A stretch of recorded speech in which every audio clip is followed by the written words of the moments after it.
ఇదిగోండి వర్షం అయితే మస్తు పడుతుంది అనమాట. ఒకసారి వాయిస్ ఓవర్ ఎలా ఉందా ఏంటో చూద్దామనేసి చూస్తున్నాను. ఇదిగోండి వాన అయితే మంచిగా పడుతుంది. ఇప్పటిదాకా అసలు మబ్బు కూడా లేదు. అలాంటి ఇప్పుడేమో వాన మంచి కుంభవర్షం పడిన తర్వాత బాగా ఉరుముతుంది, మెరుస్తూ ఉందన్నమాట. వాన కూడా చాలా మంచిగా వస్తుంది. ఇదిగోండి గాలి అయితే మస్తు వస్తుంది.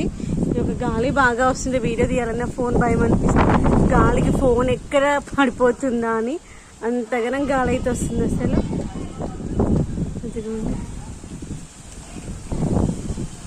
ఇదిగోండి ఇలా గాలి బాగా వస్తుంది. దయ్యం లాగానే అనిపిస్తుంది. అసలు భయంకరంగా అనిపిస్తుంది కదా.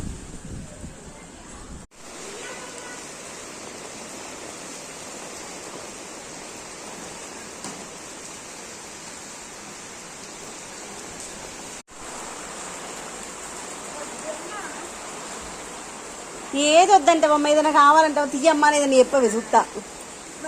చూడండి ఇగో వాన ఇట్లా పడతా ఉంది. ఇదిగో క్రికెట్ ఆడి వచ్చింది గబ్బు ముడ్డి.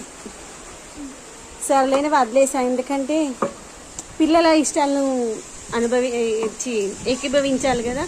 కాసేపు వదిలేసాను ఒక 10 నిమిషాలు. తర్వాత ఇంకా పిలిచాను. మరి ఈ వాన ఎక్కువైపోయింది. బట్టలు ఇప్పిస్తున్నాను చేసేపు మొత్తం తగ్గిపోయినాక డ్రెస్ ఇట్లా ఉంటామా. వాన తగ్గిపోయినాక మళ్ళీ ఫ్రెష్గా ఆడొచ్చు. పో స్నానం చెప్పిన అనుకో. గోమా